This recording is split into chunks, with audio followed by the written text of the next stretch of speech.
This is Made for More Living with Johnny Jennings, powered by eXp Realty. Online at madeformoreliving.com. So we are back in the studio with Miss Valary Jennings, my lovely wife, and we are talking about personal property in real estate transactions. Valary, if you're listening, Valary rolled her eyes, and she is not excited about this topic. She's like, why do I have to talk about all the not fun stuff? How would you define personal property? Ooh, that's a good question. Yes, good idea to start with the definition.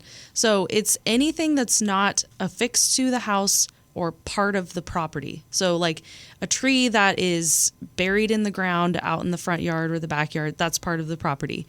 What about a potted plant?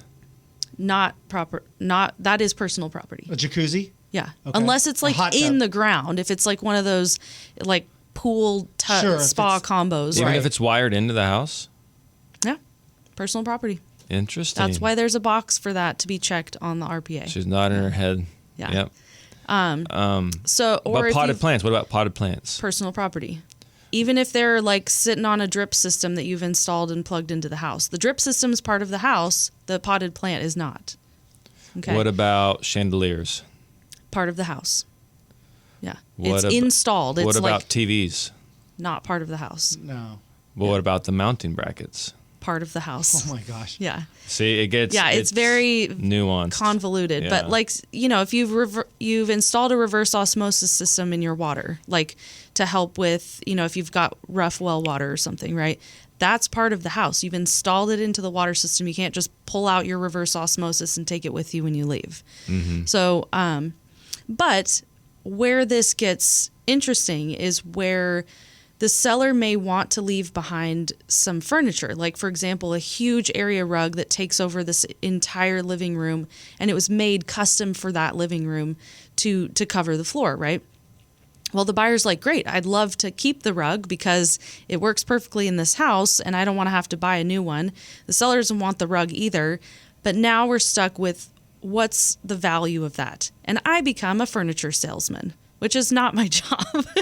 Yeah. I'm not here to negotiate the sales price of a rug. Okay.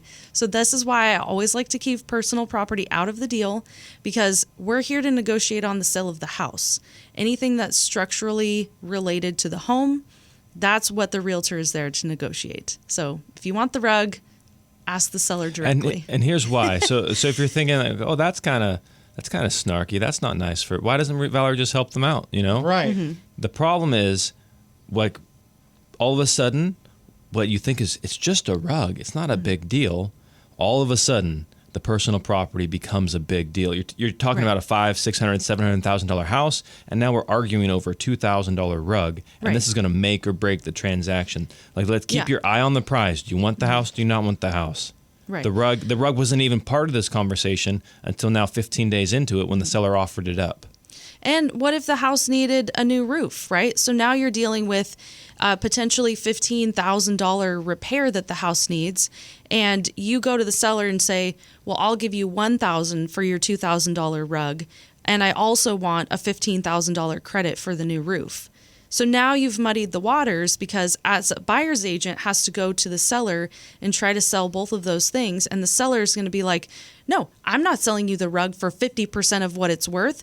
And yeah, forget it. I'm not giving you a new roof either, because you've made me mad. Yeah. And so it's like you could have had the house with a brand new roof if you hadn't been so tied up about the rug. This it's just, I see it end this way every single time. This isn't hypothetical, by the way. This isn't like fiction. This isn't like maybe this might happen. This is what happens, I would say 90% of the time, that personal property gets involved. Yeah, exactly. And so does that answer your question, Matt, about like why not to include personal property in the conversation? Why do sellers feel like they have to include personal property?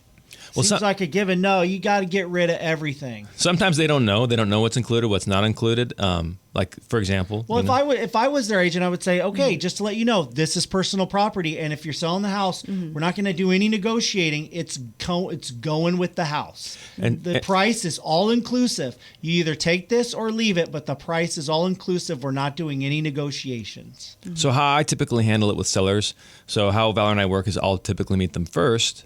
We'll go through the process, and then I introduce Valary, and we're working together on the the listing. And so when I meet with sellers, they're like, well, I'd be willing to throw in my patio furniture. I'd be willing to throw in the washer and dryer. And they're listing off all these things. Yeah. And they tell me it's because we're moving across the country. We really don't want to move it. It's true. So Right. if it would help, we'll include it. And I say, great. Appreciate that. Let's not include it in the marketing remarks, the public marketing remarks. And what we can do is we can hold that back as a negotiation tool. So then that way, if they're like, hey, I want all these repairs, or hey, I want you to come down on the price, or, okay, great. Now let's say, hey, we'll structure the deal, and then we'll include those items to sweeten the pot.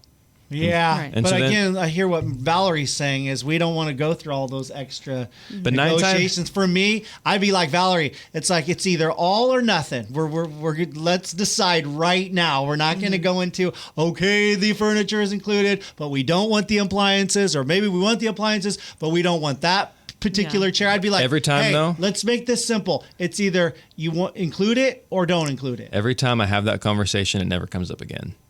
Because then they realize that the numbers change. The numbers aren't maybe what they expected. Maybe it's higher, maybe it's lower. Maybe all of a sudden there's a family member that wants the washer and dryer, and it never comes up again. Yeah. You know? Or the buyer comes in and makes a low offer that's $10,000 low, and they want your $2,000 washer and dryer. Then, now it's a good thing that we didn't include the washer and dryer, because then you could sell them and be $200 or Right. $2,000 ahead and still be able to make it work with their lower offer. But it always messes up. I mean, Yeah.